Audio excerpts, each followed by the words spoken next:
సన్యాసి భార్య అనే బేతాళ కథ చెప్పుకుందాం. పట్టువదలని విక్రమార్కుడు చెట్టు వద్దకు తిరిగి వెళ్ళి చెట్టుపై నుంచి శవాన్ని దించి భుజాన వేసుకుని ఎప్పటిలాగే మౌనంగా శ్మశానకేసి నడవసాగాడు. అప్పుడు శవంలోని బేతాళుడు, రాజా, నిన్ను నువ్వు ఇలా కష్టానికి గురి చేసుకోవడం చూస్తే నీ విశ్వాసాలు సడలిపోయి నీ మనస్సు చలిస్తుందేమోనని అనుమానంగా ఉన్నది. కష్టాల మూలంగా మనస్సు చెల్లించిన కనకభద్రుడి కథ చెబుతాను, శ్రమ తెలియకుండా విను అంటూ ఇలా చెప్పసాగాడు. మహేశ్వరం అనే గ్రామంలో ఒక సామాన్య వ్యవసాయదారుడు ఉండేవాడు. అతనికి ఉన్నది కొద్ది పొలమే అయినా అందులో నేర్పుగా వ్యవసాయం చేసి మంచి ఫలసాయం తీసి తన కుటుంబం సుఖంగా జీవించేటట్టు చూసుకునేవాడు. అతనికి చాలా కాలం పిల్లలు లేక నడి వయస్సులో ఒక కొడుకు పుట్టాడు. ఆ పిల్లవాడికి కనకభద్రుడనే పేరు పెట్టుకొని తల్లిదండ్రులు ఎంతో గారాబంగా పెంచారు. కనకభద్రుడికి యుక్త వయస్సు రాగానే తండ్రి, నాయనా, నువ్వు పెళ్లి చేసుకుని గృహస్థ జీవితంలోకి అడుగుపెట్టు. యువకులు మరీ ఆలస్యంగా పెళ్లి చేసుకోవడం అంత మంచిది కాదు. నేను మీ అమ్మ వార్ధక్యంలో ప్రవేశించాము. మాకు నువ్వు లేక లేక కలిగావు. నీ కడుపున పిల్లలు పుట్టుకొస్తే మేము మనవలను మనవరాలను చూసుకుని ఆనందిస్తాము అన్నాడు.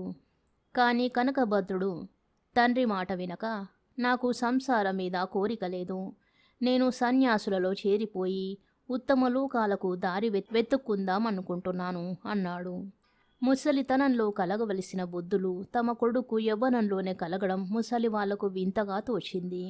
వాళ్ళు కనకభద్రుడిని పెళ్లాడమని రోజూ పోరసాగారు.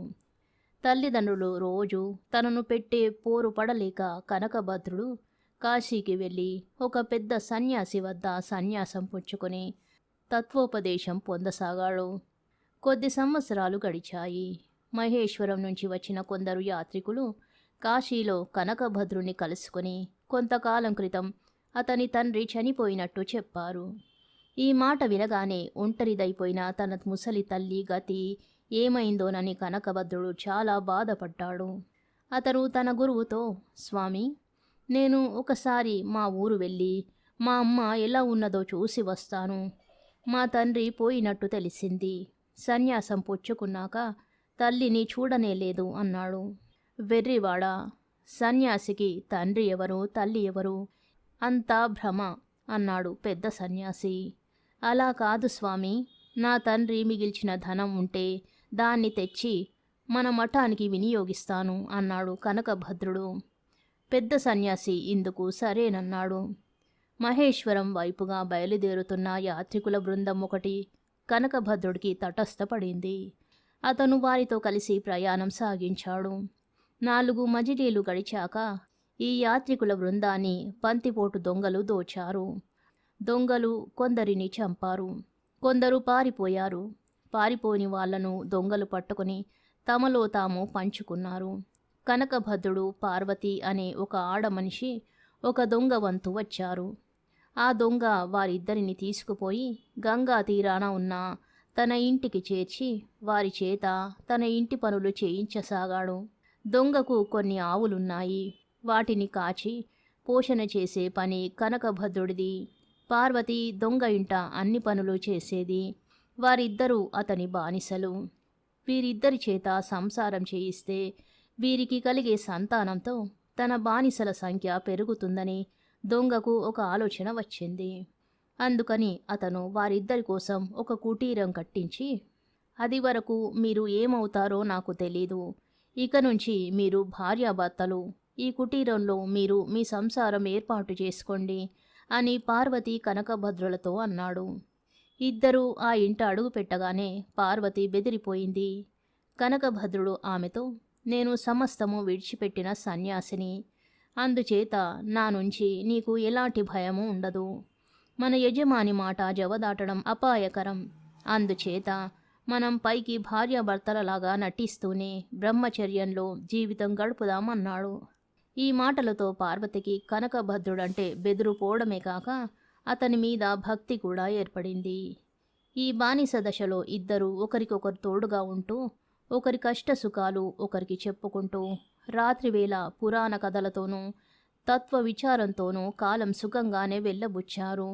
వాళ్ళ యజమాని అయిన దొంగ వారు చేసే పనితో చాలా తృప్తిపడి వారికి పూర్తి స్వేచ్ఛ ఇచ్చాడు. కానీ క్రమంగా కనకభద్రుడి మనసులో మార్పు రాసాగింది.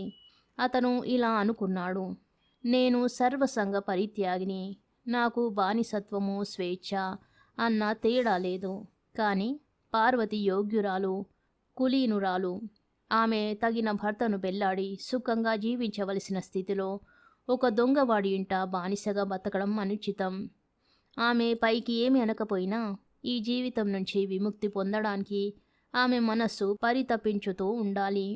ఆమెకు స్వేచ్ఛ లభించే మార్గం ఏమిటి? ఆమెతో సహా తప్పించుకు పారిపోవడం తప్ప. ఎంత ఆలోచించినా కనకభద్రుడికి మరొక మార్గం కనబడలేదు. అతను ఒక రాత్రి పార్వతితో ఆ మాటే అన్నాడు. నాకు ఈ జీవితం దుర్భరంగానే ఉన్నది. కానీ ఆడదాన్ని, నా వల్ల ఏమవుతుంది? కావాలంటే మీరు తప్పించుకుపోయి స్వేచ్ఛగా జీవించండి. నన్ను కూడా వెంట తీసుకుపోతే నేను మీ మెడకు గుదిబండగా తయారు కావచ్చు అన్నది పార్వతి. నేను తప్పించుకుపోదలిచినది నీకోసమే. అందుచేత నేను ఒక్కడినే పారిపోయే సమస్య లేదు అన్నాడు కనకభద్రుడు. అలా అయితే పారిపోయే మార్గం ఆలోచించండి. ఆ ప్రయత్నంలో నా ప్రాణాలు పోయినా నాకేమీ అభ్యంతరం లేదు అన్నది పార్వతి. రాత్రి జాము పొద్దుపోయినది మొదలు తెల్లవారు జాము దాకా వారిద్దరిని గురించి ఎవరూ పట్టించుకోరు. నది సమీపంలోనే ఉన్నది. పారిపోవడం ఏమంత కష్టం కాదు. ఒకరోజు రాత్రి పార్వతి తనకు సన్యాసికి 4 రోజుల పాటు సరిపోయే భోజన పదార్థాలు తయారు చేసింది. దాన్ని మూటగట్టుకొని 2 ఆవులను వెంటబెట్టుకొని ఇద్దరూ నదికి వెళ్ళి అర్ధరాత్రి లోపున ఆవుల సహాయంతో నది దాటి కాలినడకన తెల్లవార్లు నడిచి తెల్లవారేసరికి ఒక నగరం చేరారు. కనకభద్రుడు పార్వతి తన భార్య అని చెప్పి ఆ రాత్రి దాకా ఒక సత్రంలో బస చేశాడు. అతను పార్వతిని ఎలాగైనా వారి స్వగ్రామం చేర్చాలనుకున్నాడు. కానీ ఆమె ఎంతో ఆలోచించి కూడా తమ గ్రామం ఏ ప్రాంతాల ఉన్నది అతడికి చెప్పలేకపోయింది. ఇప్పుడు మా ఇంటికి తిరిగి వెళ్ళినా నన్ను ఎవరూ చేరనివ్వరు. నేను దొంగ వద్ద బతికున్నన్నాళ్ళు బానిసగా ఉండిపోవడానికి సమాధాన పడ్డాను కానా? మీకు అభ్యంతరం లేకపోతే మీ ఇంటనే చాకిరీ చేస్తూ బతుకుతాను. మీ అమ్మగారు వృద్ధురాలని అన్నారు కదా, ఆమెను చూసుకుంటూ జీవితం వెళ్ళబుచ్చుతాను అన్నది పార్వతి. దారి వెంబడి మజిలీలు చేస్తూ కనకభద్రుడు పార్వతితో సహా కొంతకాలానికి మహేశ్వరం చేరి తన ఇంటికి వెళ్ళాడు. అతని తల్లి బొత్తిగా అసహాయురాలై నానా అగచాట్లో పడుతున్నది. ఆమె కొడుకును చూసి బావురుమన్నది. కనకభద్రుడు తల్లిని ఓదార్చి, నువ్వు కోడలి కోసం ఎంతో ఆరాటపడ్డావు కదా, నీకు కోడలిని తెచ్చాను చూడు అంటూ పార్వతిని చూపాడు. పార్వతిని చూసి ముసలావిడ ఎంతో మురిసిపోయింది. తరువాత కనకభద్రుడు ఇంటి పట్టునే ఉండి పార్వతితో కాపురం చేస్తూ తన ముసలి తల్లిని మరింత సంతోషపెట్టాడు. బేతాళుడి కథ చెప్పి, రాజా, కనకభద్రుడి వింత ప్రవర్తనకు అర్థమేమిటి? అతను చిన్న వయసులో సన్యాసం ఎందుకు పుచ్చుకున్నాడు? వైరాగ్యం కుదిరాక సంసారంలోకి ఎందుకు దిగాడు? ఈ అనుమానాలకి సమాధానం తెలిసి కూడా చెప్పకపోయావు, నీ తల పగిలిపోతుంది అన్నాడు. దానికి విక్రమార్కుడు, కనకభద్రుడి వైరాగ్యం జీవితానుభవం నుంచి వచ్చిన వైరాగ్యం కాదు. అతని తండ్రి కష్టజీవి, తాను సుఖజీవి. తన తండ్రిలాగా బతకడం అతనికి ఇష్టం లేక వైరాగ్యం తెచ్చుకున్నాడు. కానీ తాను కూడా కష్టాలు పడడం మొదలుపెట్టాక అతనికి జీవితం మరింత దగ్గర అయింది. అతనికి తల్లి మీది మమకారం సహజమైనది.